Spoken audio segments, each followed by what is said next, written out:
자, 안녕하세요. 벌써 2025년이고요. 2024년도 귀속 소득세 신고를 하는 달입니다. 저는 뭐 인사를 길게 하는 거를 별로 좋아하지도 않고요. 딱 할 말만 하고 딱 신고하는 방법 들어가 보도록 하겠습니다.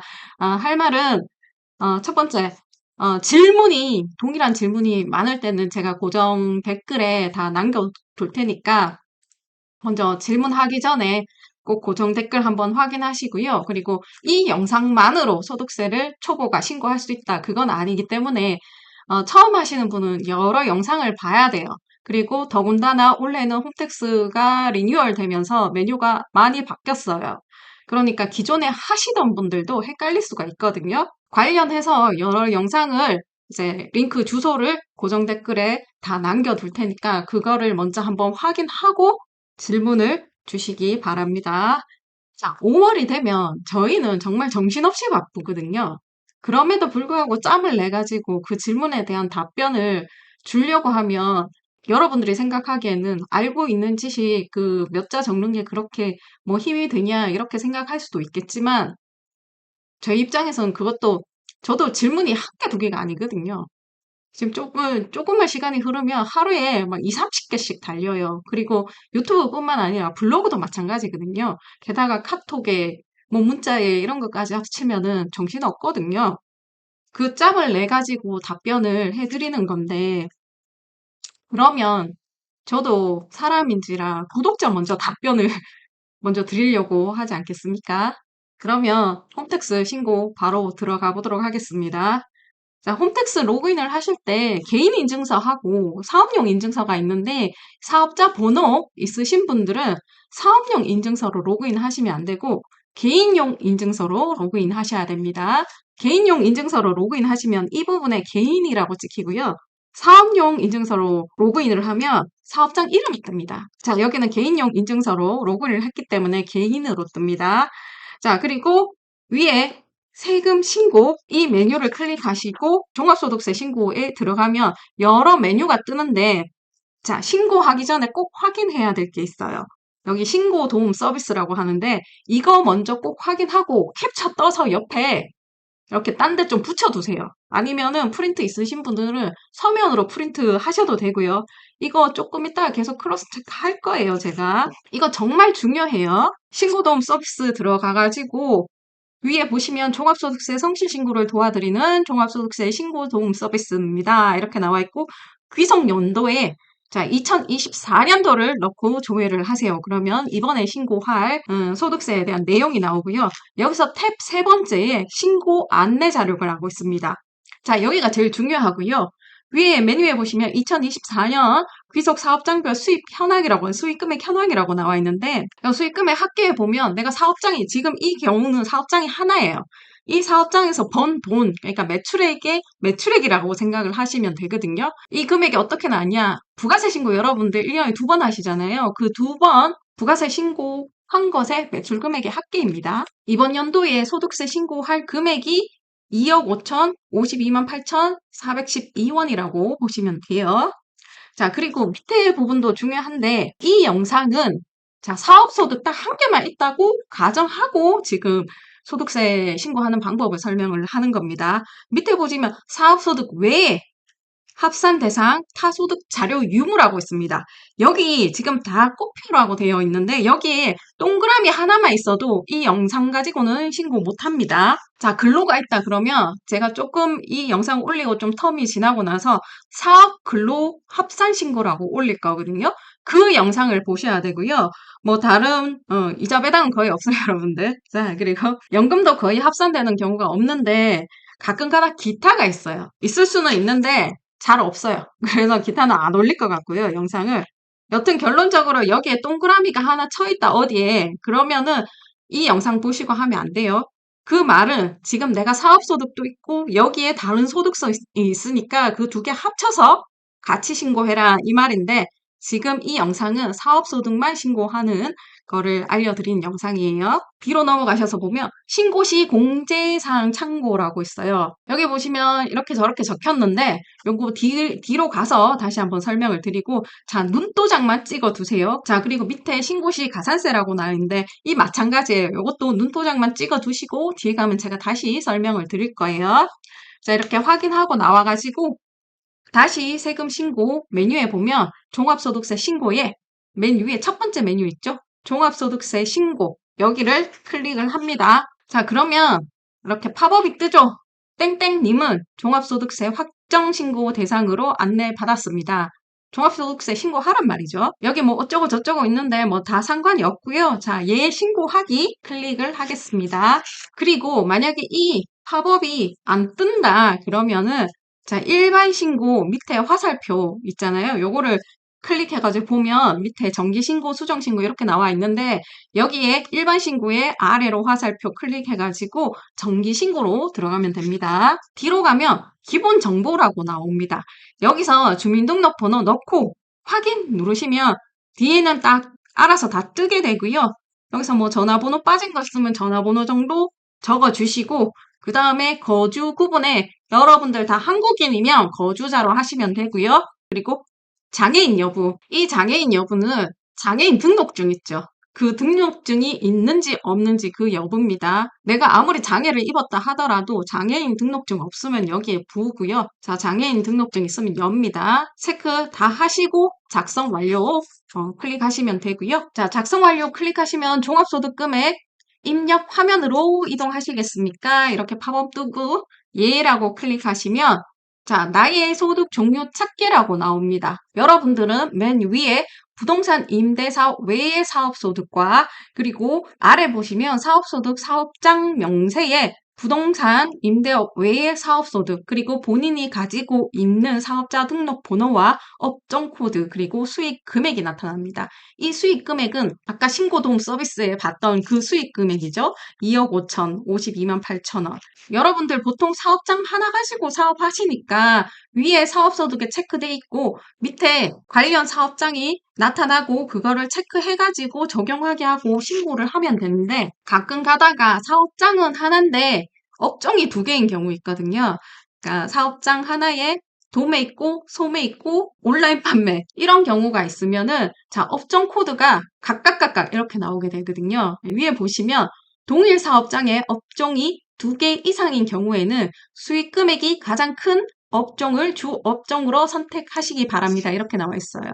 자, 위에 제가 또 따로 써놨죠. 이게 워낙 작으니까 안 보여서 여러분들 질문이 이게 또 많이 들어오더라고요. 그래가지고, 자, 사업자 번호가 같고 업종 코드가 다른 경우에는 수익금의 큰 업종 한 개 선택하시면 돼요. 밑에 보시면 똑같죠? 사업자 등록번호 똑같은데 업종 코드가 두 개죠? 자, 수익금의 위에 게 크죠? 그럼 클릭을 위에 것만 하십니다. 위에 거 하고 적용하기 하시면 돼요. 자, 그러면 나의 소득 종류 찾기로 사업소득 명세를 추가하는 경우 사업자 명세를 확인하시기 바랍니다. 이렇게 나와 있는데 확인하시고 넘어가시면 돼요. 만약에 이 나의 소득 종류 찾기 이 팝업이 안 뜬다 그러면 요 위에 메뉴 있죠? 나의 소득 종류 찾기. 요거 클릭해가지고 들어가면 동일한 팝업이 뜨거든요. 만약에 그 팝업이 안 떴다 그러면 여기 가서 다시 설정을 하시면 돼요. 확인하시면 또 종합 분리소득 금액이라고 나와 있는데, 여러분들은 사업소득 단일소득이에요. 그러니까 여기 사업소득에 0이 나와 있죠. 여기에 클릭해가지고 이제 이 사업장에 대한 이제 수익 얼마고 비용 얼마고 이런 거를 넣는 게 나오는데, 이 0을 한번 클릭해 볼게요. 자, 그러면 여러분들의 그 사업장에 사업자 등록 번호와 상호와 업종 코드가 나오죠. 자, 여기서 수정을 눌러주십니다. 수정을 눌러주면 또 이렇게 팝업이 뜨죠. 자, 이건 어떤 내용이냐면 소득세 신고하는 방법이 여러 가지예요. 그 여러 가지 중에 나는 간편장부로 신고를 하겠다라고 얘기를 하는 칸이에요. 이 칸이. 자, 여러분들, 자, 신고도움 서비스 보시면 위에 보시면 간편장부 경비율 기준이라고 나와 있죠. 자, 여러분들 이 상태로 그냥 가만히 내비두면 어떤 현상이 일어나냐 하면, 제가 분명히 간편장부 얘를 클릭하세요 라고 말했음에도 불구하고 여러분들 간편장부 기준경비율 예, 이렇게 선택을 해요. 저는 이때까지 그렇게 알려드린 적이 없는데, 안 돼요. 똑같은 화면이 안 나와요. 이렇게 해서 보면 기준경 비율로 클릭해놨어요. 자, 여기에 기장 의무라고 말하는 거는 기장을 하면 이렇게 해라. 너는 간편장부 해라. 너는 복식장부 해라. 이렇게 나눠놨어요. 그러니까 매출액이 일정 금액 이상이 돼버리면 복식 부기로 반드시 해야 되거든요. 근데 일정 수준의 금액이 아래가 되면은 간편으로 해도 된다라는 거예요. 근데 만약에 네가 간편이라도 장부를 안 했으면 기록을 안 했어요. 가계부를 안 써놨어. 그러면 기준경 비율로 신고를 해라 이 말이에요. 여러분들 이거 어떻게 생각하냐면 간편장부 안에 기준경 비율과 단순경 비율이 있어. 그래서 나는 간편장부 안에 기준경 비율로 신고해야 되는 사람이야. 이렇게 생각을 한다고. 그러니까 여기에서 보면 자 간편장부 예를 클릭하세요. 그러면 간편장부 기준경 비율 예 이렇게 클릭하고 이제 나한테 이제 댓글을 달죠. 동일한 화면이 안 나옵니다. 이렇게 나오죠. 자 이거는 이 뜻은 내가 간편장부 대상자고 간편장부로 신고를 할게 이 말이거든요. 자, 장부가 안 돼 있으면 간편장부 대상자이나 내가 신고는 기준경 비율로 할게 이 말이에요. 그러니까 저는 이 영상은 자, 간편장부로 신고할게 이렇게 말하는 영상이에요. 위에도 보시면 귀하가 선택한 사업장에 대한 기장 의무를 선택하세요. 신고도움 서비스에 보면 기장 의무라고 적혀 있어요. 그리고 신고 유형을 선택하세요. 그랬는데, 자, 신고도움 서비스에 보면 경비율 적혔습니다. 그러면은 신고 유형이 아니잖아요. 경비율이지. 근데 왜 기준경비율을 넣냐고. 예, 아시겠죠? 지금 이 설명은, 제가 하는 설명은 내가 간편장부이면서 자, 간편장부로 신고하겠다라는 사람들이에요. 자, 그리고 밑에는 귀하가 선택한 사업자 번호가 공동사업자도 아니고 동업 아니고 비과세, 농어가 부업소득 대상 사업장도 아닙니까? 라고 나와 있는데 둘 다 아닌 경우에만 예를 해야 되는 거예요. 어차피 비과세, 농가, 부업 이거는 별로 없고요. 자, 공중사업자면 예를 선택해야 해야 되거든요. 예를 선택하고 그리고 이 영상하고는 또 안 맞는 거죠. 그러니까 공동사업장이 아닌 사람만 이 영상의 화면이 똑같이 나오는 거예요. 자, 그러면 공동사업자 아니라고 가정하고 간편장부 예 이렇게 클릭을 하고 문답 내용 적용하기 이걸 딱 클릭하면 제가 이게 화면이 작은 것 같아서 옆에 화살표 있잖아요. 이 화살표를 클릭을 하면 줄어들고 늘어나고 이러거든요. 요 화면 좀 줄여볼게요. 자, 화살표 클릭해서 줄입니다. 줄이고 보면 사업자 면세에 신고 유형이 20번이 되어 있고요. 밑에 보면 간편장부 대상자 신고 유형 간편장부라고 되어 있습니다. 자, 그 20번의 의미는 간편장부예요. 내가 간편장부 하겠다라고 했을 때 20번이 되는 거예요. 자, 그러면 끝났어요. 이 사업장이 한 개 있는데 나는 간편장부 대상자고 그걸 간편장부로 신고할게. 이거를 먼저 넣는 거예요. 그리고 나서 자, 밑에 사업소득 명세서 입력하기를 클릭하시면 자, 왼쪽과 같은 화면이 홈택스에 나타납니다. 이게 뭐냐 하면 자, 여러분들 상식적으로 세금을 매출액에다 매기겠어요?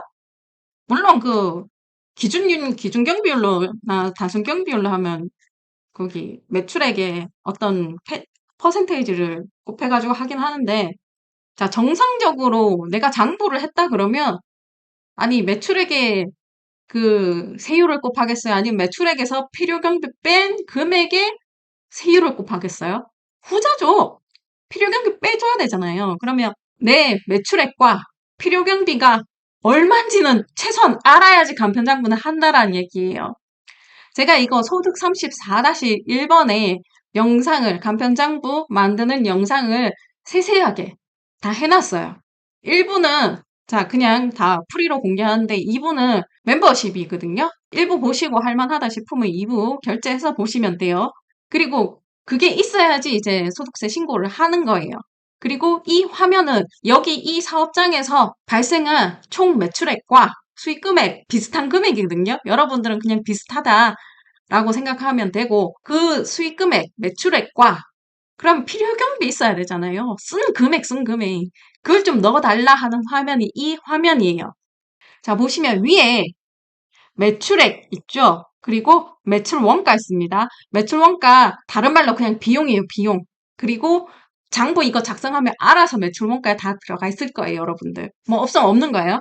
그리고 옆에 간편장부 작성해 놓은 거, 완성된 서식을 이제 가져온 거거든요. 자, 여기 금액 있는 거 그대로 옆에 갖다 놓으면 돼요. 자, 금액 가져다 놓은 거 보시면 위에, 자, 번호도 똑같아요. 11번 매출액이죠. 매출액에 2억 5,052만 8천 원 들어왔고요. 이 숫자 계속 보이죠? 어디서 나왔는지 이 숫자는. 자, 그리고 매출 원가에 1억 3,900 들어갔고, 제세 공과금에 들어갔죠? 그리고 뒤로 가서 보시면, 이게 화면이 기니까 한꺼번에 안 나와서 잘랐거든요. 위에 부분하고 밑에 부분하고.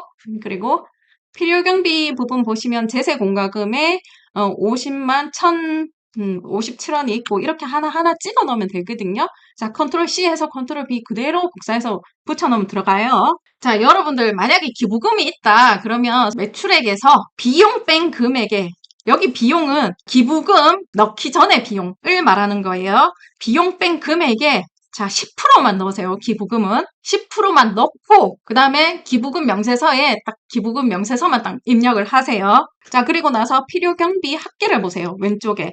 그러면 1억 8,526만 9천 원이 나오죠. 자, 홈택스 화면에도 필요 경비 합계해서 1억 8,526만 9천 원 나오죠. 이렇게 싹 다 들어가는 거를 확인을 하고 등록하기를 클릭하시면, 자, 다시 위로 가면 조금 전에는 수익금액 합계랑 필요경비 합계가 없었어요. 빈칸이었거든요. 입력하고 등록하면 위에 금액이 이렇게 등록이 돼 있는 거예요. 자, 여기서 일은 입력하는 게 아니라 간편장부 만드는 게 일이죠. 링크 다 걸어 드릴 테니까 거기 가서 한번 보세요. 이 간편장부의 개념이 뭔지. 제가 이거 간편장부 양식을 만든 이유가, 저는 당연히 여러분들 이게 뭔지 개념은 가지고 있을 거라고 생각을 했는데, 유튜브를 2년째인가 그때 이거에 대한 개념을 모르더라고요. 그래가지고 이거를 어떻게, 자, 여러분들이 개념적으로 와닿게 간편장부란 걸 할까 싶어가지고 만든 서식이거든요. 가서 한번 작성해 보세요. 그러면 아, 세금이 이렇게 돌아가는구나 라는 걸 알 수 있고요. 그 다음에 심지어 이번에는 제가 그 간편장부가 나오면은 세금을 미리 계산해 볼 수 있는 시트도 올렸거든요. 그것도 자, 멤버십이에요. 그 제가 다 해서 만든 거기 때문에 그냥 공개하기는 조금 그렇고 멤버십 했고, 자, 그리고 다시 같은 화면에 이제 위에 등록된 거 수익금액하고 필요경비 등록된 것만 보고 다시 그 화면에 스크롤해서 내려와가지고 작성 완료 클릭하시고 다음으로 넘어가세요. 그러면 간편장부 사업장 정보라고 나오는데, 자, 여러분들은 여기 뭐 제외할 금액, 가산할 금액 있는데 무시하고 그냥 요것만 하세요. 그리고 위에 다시 보시면 총수익 금액하고 소득 금액 나와요. 소득 금액이 뭐냐? 자, 여러분들 순수익이라고 얘기를 하시는데, 매출액에서 비용 뺀 거를 여러분들은 순수익이라고 하는데, 그 개념이 소득금액이에요. 자, 이제 여러분들 설명 들었으니까 유식한 말로 소득금액이라고 얘기를 하셔야 됩니다. 위에 보시고 등록하기 하고 작성 완료하시면 되는데, 만약에 내가 앞에 가가지고 경비가 잘못 들어간 게 있다, 세금과 공과금이 잘못 들어가서 고쳤다 할 때는 다시 와서 사업장 간편장부 사업장 정보를 등록할 때는, 자, 여기 입력 수정 한번 클릭하셔가지고 앞에 금액이 제대로 딸려왔는지 한번 보세요. 그리고 자, 등록하기 다시 한번 해주셔야 돼요. 작년에 보니까 이게 수정하면 반영이 안 돼가지고 올해도 그런가 싶어서 설명을 다시 드렸고요. 자, 등록하기 하고 작성 완료하고 넘어가시면 됩니다. 뒤로 가시면 원천징수세 명세서라고 나옵니다. 여기는 뭐냐? 프리랜서 분 있잖아요. 그 3.3% 하시는 분들. 이분들은 근로소득자가 아니에요. 사업소득자예요. 사업자 번호가 없는 사업소득자고요. 그분들은 돈을 100만 원 받으면 3.3% 원천 징수해가지고 96만 7천 원만 받습니다.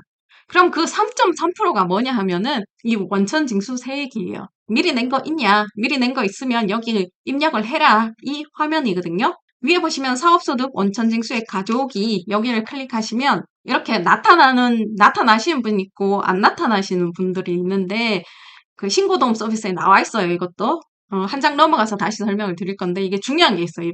작년부터 이게 조금 문제가 됐던 건데, 위에 보시면 사업소득 지급명세서, 간이지급 명세서 사업소득 이렇게 돼 있죠. 그리고 사업소득 연말정산 전체 내역이 조회됩니다. 이렇게 나와 있고요. 주의 이렇게 해가지고 전체 내역이 조회되므로 사업소득 지급명세서, 간이지급명세서 사업소득, 그리고 사업소득 연말정산 내역 간 기납부세액을 중복 적용하여 과다 공제받지 않도록 주의하시기 바랍니다. 아니, 이거 좀 열받는 게, 사업소득 지급명세서란 게 여러분들은 지금 돈을 받는 입장에서 신고를 하는 거잖아요. 근데 돈을 주는 입장에서도 신고를 해야 돼요. 근데 여러분들한테 돈을 한 번을 주면요. 두 번을 신고해야 돼요. 그게 처음에는 8월 달에 여러분들한테 돈을 준 사람이 이제 신고를 간이지급 명세서 사업소득 이거를 먼저 신고를 해요. 그리고 나서 다음에 3월까지 또 사업소득 지급명세서 신고를 하거든요. 물론 간이지급명세서 신고했으면 사업소득 지급명세서를 안 해도 되는데 저 같은 경우엔 찜찜해서 두 번 다 해버리거든요. 이게 굉장히 지금 인건비 신고가 정말 열반 여튼 그래가지고 근데 이렇게 지들이 한 건에 대해서 두 번 신고하라 그랬으면은 알아서 발라내가지고 여기서 뜨게 만들어야지. 왜 이런 식으로 중복해서 뜨게 만들어 놓고 체크 안 하면 여러분들 같은 경우에는 이거 위에 글 읽어보지도 않고 밑에 두 개 뜨면 두 개 그냥 바로 신고해. 두 개 바로 그냥 체크해버려요. 지금 밑에 보시면 안 그래도 제 지금 거래처에 지금 이 케이스가 있어가지고 지금 가져온 거예요. 보시면 위에 사업소득이죠. 구분에. 그리고 밑에 간이지급명세서예요. 그리고 보시면 사업자 등록번호 나오죠. 그리고 상호 똑같고 수익금액, 소득금액 다 똑같아요. 중복인 거예요, 이게. 중복인 게, 그러니까 신고를 사업소득하고 간이지급명세서하고 각각 해버렸으니까 이게 두 개가 뜨는 거예요, 지금. 그래서 그러면 두 개를 다 체크해야 되냐? 이 내용 두 개 다 체크하지 말라라는 거잖아요. 한 개만 체크하라는 거잖아요. 네가 중복인지 아닌지 판단해가지고 그 중에 중복이 있으면 빼라 이 말이에요. 이거 여러분들 어떻게 하시겠어요? 이게 많으면은 건수가 지금 한 건이 딱 조회가 돼가지고 이렇게 눈에 보이는데 한 20건만 돼봐요.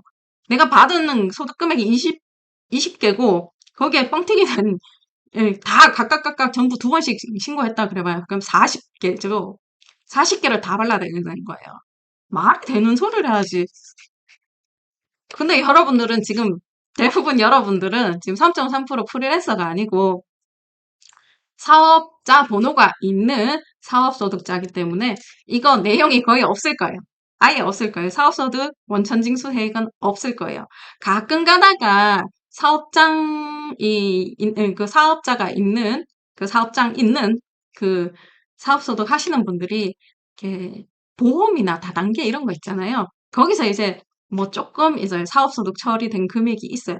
조금. 그런 경우에는 한 번씩 나오는데 프리랜서 아닌 일반 사업장 같은 경우에는 요 금액이 거의 없어요. 일단은 제가 요거 샘플로 보여드리는 거고 있으면 이제 발라내가지고 이제 선택해가지고 체크해가지고 선택 완료하시면 돼요. 자, 그러면 원천징수 세액명세서에 아까 불러왔던 그 금액이 딱 나타나요. 이렇게. 이거는 첫 번째 케이스고요. 두 번째 케이스에 해당되는 거 보면 밑에 신고도움 서비스예요. 아니 맨 처음에 제가 신고도움 서비스 먼저 들어가세요 라고 했던 게 이거거든요. 신고도움 서비스에 신고시 공제 참고 자료에 보면 여기에 자 기납부세액이라고 있잖아요. 여기에 원천징수 세액이라고 뜨는 분들 있잖아요. 그 금액이 여기 나타나거든요. 근데 여기는 없죠.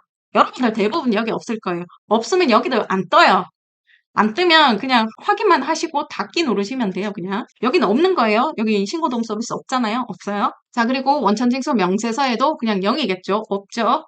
작성 완료하시고 넘어가면 되고. 자, 그러면 종합소득세 신고 화면에 사업소득에 금액이 찍히죠.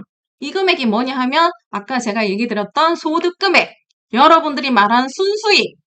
그 금액이 여기 뜨는 거예요. 그리고 여러분들은 단일 소득 가정을 하기 때문에 다른 근로소득이나 연금소득이나 기타 소득이나 뭐 금융소득이나 뭐 이게 없는 거예요. 여러분들은 이제 이거 하나만 작성하면 되는 거예요. 자, 보시고 작성 완료하시면 되거든요. 자, 그리고 뒤로 가시면 종합소득 금액 및 결손금, 2월 결손금 공제명세서라고 나와 있는데 자, 이거는 의미만 알려드릴게요. 작년에 내가 손실이 났어. 손실이 나면 그 금액은 10년 안에 그 이익이 난 해에 깎아주거든요. 그만큼 내가 만약에 지금 여기는 지금 6,525만 9천 원이 올해 벌었다 이거잖아요. 근데 작년에 내가 2천만 원을 자, 손실을 봤어. 예, 다 해보니까 마이너스 2천, 순수익이 마이너스 2천만 원 났어. 그러면 그걸 가지고 올해 6,500만 원에 2천만 원 빼가지고 4,500만 원만 이제 과세 금액이 되는 거예요. 작년에 나 그 이전에 결손이 났다 그래도 단순 경비율이나 기준 경비율이나 그리고 신고를 안 했거나 이런 경우에는 여기에 금액이 안 나와요.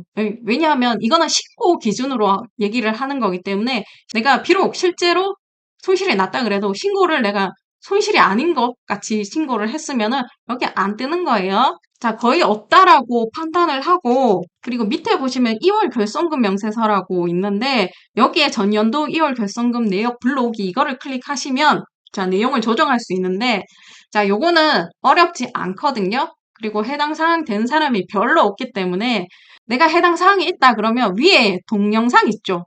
결손금, 2월 결손금 공제명세서 해서 요 부분 클릭해서 한번 보시면 될 것 같습니다. 자, 아래로 스크롤해서 작성 완료 하시면 됩니다. 자, 그리고 결손금, 소급 공제, 세액 환급 신청서 이거 패스합니다. 다 패스합니다. 그리고 작성 완료 하시고요. 자, 그러면 이제 그 소득 금액 나왔어요. 그러면 이 소득 금액에서 뭘 조금 더 빼줘요. 그걸 소득 공제 금액이라고 얘기하고요. 소득 공제 금액에는 옆에 보시면 인적 공제, 뭐 보험료 공제, 출자 저축 뭐 이렇게 등등등등 있는데 여러분들 해당되는 건 별로 없어요. 그러니까 신고도움 서비스의 그 공제사항 거기서 인적 공제만 더 합쳐가지고 해주는 건데 자 우선 인적 공제를 보시게 되면 부양가족 1명 공제 합계는 150만 원입니다. 자 부양가족의 개념 자, 제가 여기서 부양가족이 어쩌고 저쩌고 이거를 설명하기에는 시간이 너무 늘어지거든요. 홈택스 화면 안에 도움말 클릭하면 어떤 경우에 공제받을 수 있는지 나와요. 여기서는 부양가족 한 명 이외에 추가할 대상이 한 명 더 있다라고 가정하고 한번 추가를 해볼게요. 자, 추가를 한번 눌러보시면 네모칸 안에 추가 눌러도 되고요. 위에 추가 눌러도 돼요. 상관없어요. 추가 누르고 만약에 전년도 인적 공제했던 거랑 똑같다 그럼 위에 불러오기 해가지고 뭐 신고하셔도 되고 불러오기 해서 수정하셔도 되고 뭐 그건 상관없는데 저는 직접적으로 입력하는 걸 볼게요. 자 여기에 주민번호 넣고 확인을 누르면 다 떠요.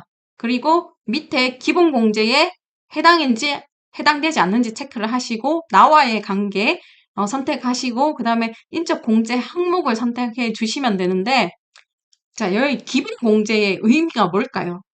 모르겠죠? 자, 자, 문답형으로 공개 선택하기라고 있는데 이걸 한번 클릭하시면 연간 소득 금액 합계액이 100만 원 이하인 생계를 같이 하는 부양가족입니까? 이렇게 나와 있어요. 그러니까 연간 소득 금액 100만 원 이것도 여러분들이 생각하는 내 돈 번 돈 100만 원이 아니에요. 이게 그 소득 종류마다 이 100만 원의 의미가 다 다르고요. 어려워요. 자, 여튼 딱 한 케이스만 얘기 들으면 근로소득만 있는 경우 총 급여액 있잖아요. 받은 거. 총 급여액이 500만 원 이하인 생계를 같이 하는 부양가족을 말합니다. 여기서 나이 요건이 있거든요. 20세 이하, 60세 이상 이게 있는데 장애인은 나이 요건을 안 따지니까 자, 이 소득 요건만 따져가지고 자, 밑에 2번 부양가족이 장애인입니까? 예, 아니요 선택하시면 됩니다. 문답 내용 적용하기 하면 여기서 다 넣고 입력하기를 클릭하시면 밑에 등록이 된 걸 볼 수 있죠. 이렇게 해서 부양가족 등록할 거 있으면 이렇게 계속 반복을 하시면 되는 거예요.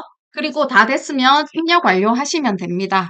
자, 그럼 다시 부양가족 2명의 공제합계는 500만 원입니다. 이렇게 나와 있습니다. 자, 여기서 뭐 더 추가할 사람 있다 그럼 계속 추가하고 이렇게 하시면 되고 자, 인적 공제 대상인지 아닌지 모르겠으면 위에 도움말 클릭하셔서 보시고 판단을 하시면 돼요. 자, 다 됐다고 생각하고 작성 완료하시면 보험료 주택 마련 공제라고 있습니다. 여기서 여러분들은 다 해당 사항이 없고 여기 국민연금 보험료 여기만 해당이 될 거거든요. 자, 불러오게 하면 딱 금액이 불러올 건데 이 금액이 어디 있냐? 자, 신고도움 서비스에 여기 신고시 공제 참고 자료에 국민연금 있죠. 그 금액이 여기 들어와 있으면 잘 된 거예요. 자, 밑에는 여러분들 해당 사항 없고요. 자, 작성 완료하시면 됩니다. 자, 그리고 여기 궁금하실 게 있을 것 같은데, 건강보험하고 고용보험은 왜 안 되냐고 분명히 댓글 달릴 것 같은데, 건강하고 고용보험 같은 경우에는 만약에 여러분들 낸다 그러면 간편장부 작성하실 때 그 제세공과금으로 해가지고 본인이 부담한 거 여기 넣으시면 되거든요. 그때 간편장부 작성하실 때 넣는 거예요. 그리고 주택 어쩌고 저쩌고 이거는 여러분들 해당 사항 없고 전부 근로자만 해주는 거예요. 자, 작성 완료하시면 뒤로 넘어가죠. 출자, 저축, 공제, 부금 등 이렇게 나와 있는데 여기서 딴 거 다 해당 사항 없어요. 그리고 개인연금 저축 이것도 과거에 아주 과거의 일이라 가지고 지금 현재는 거의 없을 거고요. 자, 소기업 소상공인 공제 부금 이게 있을 건데 여기도 그냥 불러오게 하면 돼요. 불러오게 하면 불러올 건데 여기 신고도움 서비스 보시면 소기업 소상공인 해가지고 여긴 빵이죠. 없어요. 자, 없으면 여기 불러와봤자 0이겠죠. 없는 거예요. 자, 이분은 없는 거예요. 여러분들 있을 수도 있어요. 납입하셨으면. 자, 그거 다 하고 밑에 여러분들 해당 사항 없어요. 자, 밑에 가서 작성 완료하시고요. 그 다음에 신용카드 등 이외의 공제라고 나와 있는데 이것도 여러분들 해당 사항 없어요. 자, 기부금은 제가 없다라고 가정할게요. 이거 기부금 2년 전에 한번 설명했다가 다 포기하시더라고요. 그래가지고 일단 없다라고 가정하고 넘어갈게요. 자, 작성 완료하시고요. 자, 그러면 이런 팝업이 뜨죠. 세액 감면 대상이 아닌 경우 세액 감면 면제 신청서를 입력하지 않아도 됩니다. 감면 세액을 입력하지 않고 다음 화면으로 이동하시겠습니까? 감면 세액 나는 해당 사항 없으니까 그냥 뛰어넘겠다 하면 예 하시고 그래도 나는 한번 보겠다 하시면 아니요 클릭하라는 거예요. 저는 아니요 한번 클릭을 해볼게요. 자, 세액 감면 신청서라고 나와 있는데 위에 세 개가 여러분들한테 해당될 가능성이 가장 높아요. 근데 이 감면은 세금을 깎아주는 효과가 굉장히 커요. 이게 많게는 100%까지 가거든요. 그러면 이거는 되게 꼼꼼하게 보고 그 요건이 되게 까다로워요, 여러분들. 여러분들이 함부로 판단하면 안 되거든요. 자, 대충 한번 이거를 네이버나 아니면 이런 데 한번 찾아보세요. 내가 될 것 같다? 하시면 한번 물어보시고요. 그 다음에 중소기업에 대한 특별세액 감면 요거 100번 있잖아요. 100번 같은 경우에는 이 화면에 스크롤해서 아래로 내려오면 자, 중소기업에 대한 특별세액 감면 검토 서식 내려받기라고 있어요. 그리고 밑에 중소기업 요건 검토 서식 내려받기라고 있는데 요거를 한번 내려받아가지고 꼼꼼히 내가 해당되는지 한번 체크를 해보세요. 체크를 해보고 해당된다 그러면 여기를 이제 계산을 해야 되는 거죠. 이제 계산하는 것도 여러분들은 여기 산출세액에 뭐 딱 10%, 20% 이렇게 할 건데 사실 그렇게 하면 안 되거든요. 이게 또 안본 계산 들어가고 뭐 고려하고 해야 되기 때문에 여러분들이 이게 하기에는 무리가 있어요. 그래서 이걸 하고 싶다 하시면은 상담을 받아보시고 진행을 하시거나 차라리 의뢰하시는 게 나을 것 같거든요. 요런 게 있다. 한번 알아보시고 해당이 된다라면 한번 의뢰를 해봐라. 이런 의미에서 제가 한번 봤고요. 여러분들은 그냥 아무것도 입력 안 하시고 넘어가는 게 맞을 것 같거든요. 작성 완료 누르시고요. 그럼 또 이런 팝업이 떠요. 똑같은 말이거든요. 그러니까 세액 공제, 아까 세액 감면이었죠. 세액 공제예요. 세액 공제 대상이 아닌 경우 세액 공제 신청서를 입력하지 않아도 됩니다. 제가 세액 공제 입력하지 않고 다음 화면으로 이동하시겠습니까? 바로 이동, 뛰어넘으려면 예, 보려면 아니요. 저는 이거는 그냥 예 하고 넘어가셔도 이건 상관없어요. 근데 아니요 해서 한번 볼게요. 아니요 해서 한번 쭉 보면 여러분들이 해당하는 거는 쭉 내려가세요. 내려가면 자, 전자신고에 대한 세액공제 여기 2만 원 적힌 거 요거 하나뿐이 없어요. 그냥 다른 거 여러분들 해당될 일 없어요.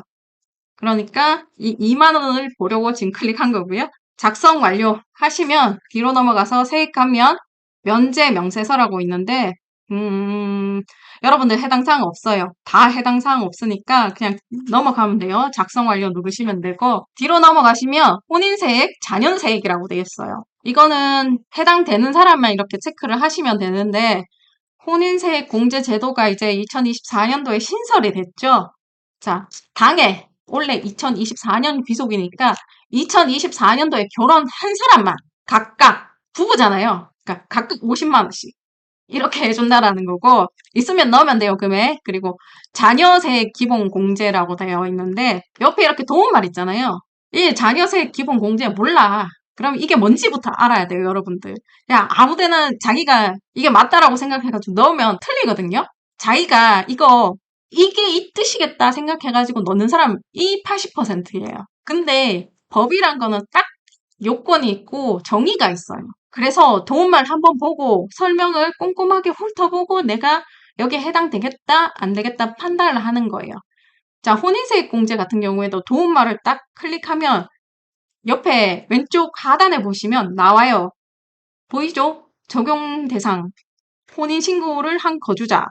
자, 생애 1회, 뭐, 공제금액 50만원, 뭐, 이렇게 적용 기간이 나와 있고요. 이렇게 돼 있고, 자녀세 기본 공제도 옆에 도움말을 클릭하면, 뭐, 8세 이상의 자녀에 대해 한 명이면 15만원, 두 명이면 35만원 이렇게 되는데, 판단을 하시고, 그 다음에 공제 대상 자녀 수죠, 여기는.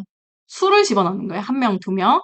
그리고 출산이면 자녀세 공제도 마찬가지예요. 옆에 도움말을 클릭하면, 이 공제에 대한 설명이 나올 거거든요. 자, 출산, 입양, 자녀 공제세 같은 경우에는 내가 2024년도에 출산을 했어. 근데 그 출산을 한 횟수가 둘째를 출산했어. 그럼 둘째에 체크를 하는 거고요. 자, 걔가 첫째야. 그러면 첫째를 선택을 하시면 됩니다. 이것도 어떤 경우가 있었냐면 자기가 이제 세 명이 있으니까 그냥 셋째를 선택한 거야. 그러신 분도 있고. 자, 요거는 도움말 클릭해서 잘 자기가 판단해서 넣길 바라고요. 자, 연금 계좌라고 있습니다. 여기에도 불러오기 요거를 클릭하시면 자, 연금 계좌 세액 공제 계산기라고 되어 있고 옆에 불러오기라고 되어 있고 클릭을 하시면 내용이 있으신 분들, 내가 납입한 금액이 있으신 분들은 여기 쫙 불러와서 계산까지 다 될 거거든요. 자, 신고도움 서비스 밑에 한번 보시면 여기에 퇴직연금하고 연금저축세액 공제라고 있는데 여기에 지금은 빵이죠. 0이에요. 그럼 여기도 아무것도 안 불러 나올 거란 말이에요. 여기 신고도움 서비스에 금액이 있으면 여기에 불러오게 했을 때 다 불러와지고 그리고 밑에 계산하기 눌러주시고요.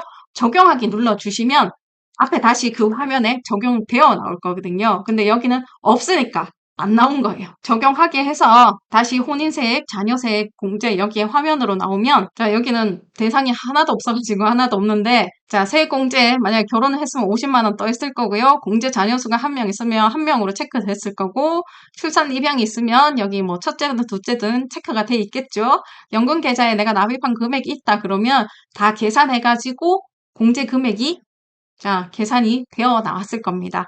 그렇게 해서 쭉 보시고 누락된 거 없으면 작성 완료하시면 됩니다. 작성 완료하시고 뒤로 넘어가면 또 이런 팝업이 뜨죠. 기부금 내역이 없는 경우 기부금 명세서를 입력하지 않아도 됩니다. 입력하지 않고 다음 화면으로 이동하겠습니까? 예, 이렇게 나오죠. 자, 없다라고 가정하고 예를 넘어가겠습니다. 뒤로 넘어가면 세액 공제 감면 금액이라고 나와 있고 여러분들 여기서는 자, 표준세액 공제 7만 원이랑 전자신고세액 공제 2만 원 합쳐서 9만 원 잘 들어갔나 확인만 하시면 돼요. 다른 거는 여러분들 해당 사항 없어요. 자, 작성 완료하시면 여기도 해당 사항이 없습니다. 성실사업자 공제라고 적혀 있죠. 자, 작성 완료하시면 됩니다. 그리고 이외의 세액 공제라고 나와 있는데 여기도 해당 사항 없어요. 작성 완료하시고 넘어가시면 되고 자, 준비금 명세서라고 나와 있는데 여기도 여러분들 해당 사항 없어요. 작성 완료하시고 넘어가면 되고 그러면 이제 가산세 적용 대상이 아닌 경우는 가산세 명세서를 입력하지 않아도 됩니다. 저는 아니오를 클릭해가지고 한번 보도록 하겠습니다. 자, 가산세라고 나와 있죠? 자, 내가 가산세 해당되는지 안 되는지 몰라. 신고도움 서비스 한번 보시게 되면 자, 여기에 가산세 항목이라고 되어 있어요. 무신고 또는 무기장 가산세라고 되어 있죠. 무신고는 여러분들 지금 하려고 지금 신고를 하니까 무신고는 해당 사항이 없을 것 같고 자, 무기장. 여러분들은 간편장부 대상자인데 간편장부로 할 거야. 그러면 무기장 가산세도 해당이 안 돼요. 자, 내가 간편장부인데 기준경비율로 신고를 한다면 이 가산세가 무기장 가산세가 붙는 거예요. 자, 그리고 세금 계산서, 뭐 보고 불성실, 그리고 현금 영수증 미감행 여기는 아무것도 안 떴죠. 미감행이면 옆에 미감행이라고 적혀져 나옵니다. 그리고 현금 영수증 미발급 금액에 지금 0이죠. 발급 금액이 10만 원 이렇게 있으면은 대상이 된단 말이에요. 그리고 발급 거부, 그리고 사업장 현황 신고 불성실, 이거 면세 신고 안 하는 경우죠. 자, 사업용 계좌 미신고, 이거는 없을 것 같아요. 왜냐하면 이건 복식부기자만 해당이 되거든요. 여러분들 이거 없을 것 같으니까. 일단은 여러분들 기준으로 제일 많이 있을 법한 게 현금 영수증 미가맹이거든요. 그렇고, 그 다음에 만약에 여기에 금액이 나타난다 라고 되어 있을 때는 여기 가산세 부분에 들어가서 그 가산세를 찾아서 계산하고 넣어야지 세금 신고가 됩니다. 여기 가산세가 신고 도움 서비스에 있는데 가산세 계산 안 하고 안 넣고 하면 세금 신고가 안 돼요. 소득세 신고가 안 돼요. 자, 지금 만약에 현금 영수증 미발급이 있다, 그 금액이 있다 그러면 여기 가산세 가가지고 옆에 메뉴에서 하나하나 눌러보세요. 이렇게 그 화살표가 돼 있잖아요. 그 화살표를 누르면은 아래 세부 메뉴가 나타나요. 그 세부 메뉴에 현금 영수증 미발급 가산세를 찾고요. 여기에 자 미가맹 있고 미발급 뭐 이렇게 있는데 여기에 찾아가서 기준 금액을 넣고 가산세를 산출을 해야 되는 거예요. 이렇게 하시면 되고 저는 여기에는 없으니까 없다라고 가정하고 넘어가도록 하겠습니다. 작성 완료 클릭하시면 기납부세액이라고 나와 있는데 중간예납을 11월에 소득세를 한 번 더 내는 경우가 있죠. 그때 낸 금액을 중간예납이라고 하는데 그 금액이 있는 경우에는 여기에 금액이 나타날 거고요. 그 다음에 사업자 번호가 없는 프리랜서 사업소득 같은 경우에는 옆에 사업소득에 그 금액이 먼저 납부한 금액이 여기 나타날 거예요. 신고도움 서비스 보면 여기에 신고시 공제 참고 자료 밑에 보시면 기납부세액이라고 되어 있죠. 여기에 위에 중간예납세액 얼마 찍혀 있는 사람은 자 여기에 중간예납 그 금액이 그대로 나타나야 되고요. 그리고 원천징수세액 게 인적용역사업소득 이렇게 돼 있죠. 이 금액이 있으면 여기에 나타나야 되는 거예요. 자, 여기는 둘 다 없죠. 없으니까 없는 거예요. 자, 작성 완료하고 넘어가시면 되고 뒤에 납부할 세액이라고 되어 있는데 여기는 위에는 해당 사항 없고요. 밑에 세액의 계산 한번 펼치기 한번 해보세요. 펼치기 하면 이때까지 내가 넣었던 자료를 바탕으로 세금을 계산한 내역이 나와요. 자, 종합소득금액 6,525만 9천. 이게 어떻게 나왔을까요, 여러분들? 소득금액이잖아요. 제가 아까, 자, 매출액에서 필요 경비 빼면, 자, 여러분들 말로 순수익, 내 말로 소득금액. 그 금액이 아까 6,500이었잖아요. 그 금액이 여기 온 거예요. 소득공제는 조금 전에 한 명에 뭐 150만 원 해주고 뭐 소기업 소상공인 넣고 이랬잖아요. 그 금액 합친 금액이 여기 온 거고요. 자, 그러니까 소득금액에서 소득공제 빼고 뺀 금액을 과세표준이라고 하거든요. 그 과세표준에서 세율 구간이 있어요. 그 세율 구간이 24% 구간이었다. 그리고 그 구간의 식을 곱하면 산출세액이 나오는 거예요. 자, 여기 세율 24%라 그래가지고 24% 곱하는 게 아니에요. 24% 곱하고 여기서 뭘 또 빼줘야 돼요. 자, 이거 자세하게 알려면 네이버에 쳐보세요. 2024년도 자, 세율 치면 나와요. 자, 그렇게 계산해서 산출세액이 나오고요. 세액 감면은 제가 조금 전에 함부로 여러분들 판단하지 말고 넣지 말라고 그랬죠. 자, 그리고 세액 공제는 대부분 여러분들 자, 9만 원일 거예요. 그리고 나서 이거 다 빼고 나면 이제 결정세액이 나오는 거고 가산세 없고 그 다음에 기납부세액 없으니까 이번에 납부할 세금 820만 원 이렇게 나온 거예요. 자, 보시고 뭐 빠진 거 없다 그러면 작성 완료하시면 됩니다. 만약에 여기서 자, 환급 받을 금액이 생길 수 있어요. 특히 3.3 프리랜서 같은 분은 미리 납부한 세액이 많기 때문에 그분들은 환급이 발생할 수 있고 계좌번호를 집어넣으라는 란이 나올 거예요. 그러면 그 계좌번호를 자기 명의의 계좌번호를 넣으시면 돼요. 자, 그리고 작성 완료해서 넘어가면 이제 최종적으로 이제 신고서 제출하는 화면이 나오고요. 자, 이에 동의합니다. 그리고 얘 동의합니다. 그리고 신고서 제출하기 하면 신고서가 이제 제출이 됩니다. 자, 종합소득세 2024년 완료되었습니다. 그리고 바로 납부하기가 있고요. 납부서 출력하기가 있고요. 자, 그 전에 위에 팝업이 뜰 거예요. 개인 지방소득세도 신고해라. 팝업이 뜰 거고 그냥 그 팝업은 확인 누르시면 돼요.